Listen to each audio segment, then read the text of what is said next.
Hi friends, welcome to எஸ்மா சமையல். இன்றைக்கி நம்ம வீடியோவில் என்ன பார்க்க போகிறோம்னா, எங்கள் பாட்டி சொல்லி கொடுத்த மெத்தடில் பாரம்பரியமான எள்ளு உருண்டை எப்படி செய்யலான்னு பார்க்கலாம் வாங்க. அதுக்கு முன்னாடி இது வரைக்கும் எங்கள் சேனலுக்கு நீங்கள் சப்ஸ்கிரைப் பண்ணலைன்னா சப்ஸ்கிரைப் பண்ணிக்கோங்க. பக்கத்தில் இருக்க பெல் ஐக்கானை கிளிக் பண்ணி ஆல் கொடுத்துருங்க. அப்போ தான் நாங்கள் போடுற வீடியோஸ் எல்லாம் உங்களுக்கு நோட்டிஃபிகேஷனாக வரும்.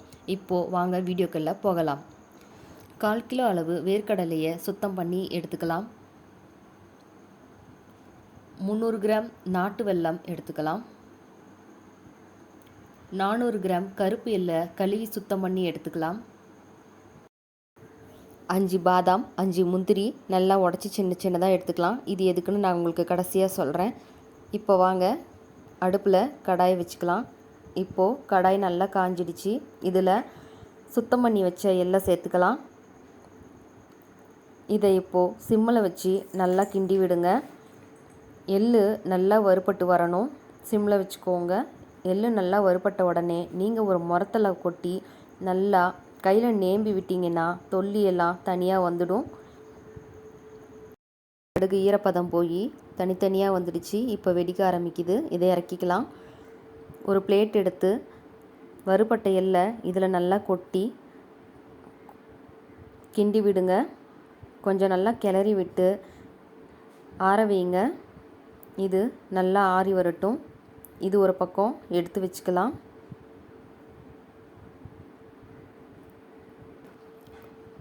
இப்போது வேர்க்கடலையை ஒரு மிக்ஸி ஜாரில் போட்டு அரைச்சிக்கலாம். பாருங்கள், அரைச்சாச்சு. இது ரொம்ப நைஸாகவும் இல்லாத ரொம்பவும் கொரன்னு இல்லாத கரெக்டான பதத்தில் இருக்குது. இந்த அளவுக்கு இருந்தால் போதும். இது உருண்டை பிடிச்சா உருண்டை வரணும். இதுதான் பதம். கூடவே எள்ளு ஆறிடுச்சு. இதையும் அரைச்சிக்கலாம். பாருங்கள், எள்ளு நல்லா அரைப்பட்டு வந்துடுச்சு. கையில் எண்ணெய் வர மாதிரி இருக்குது. இதுதான் கரெக்டான பதம். இந்த அளவுக்கு அரைச்சி எடுத்துக்கலாம்.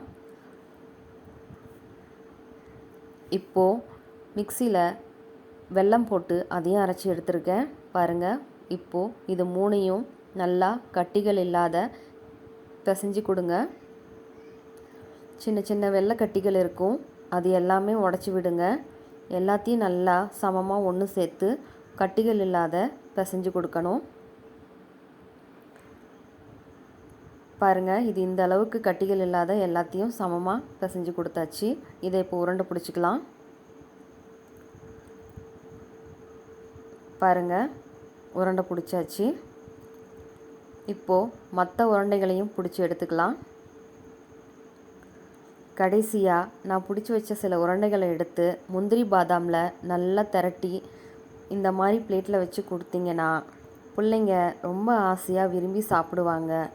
கண்டிப்பாக ஒரு முறை உங்கள் வீட்டில் செஞ்சு பாருங்கள்.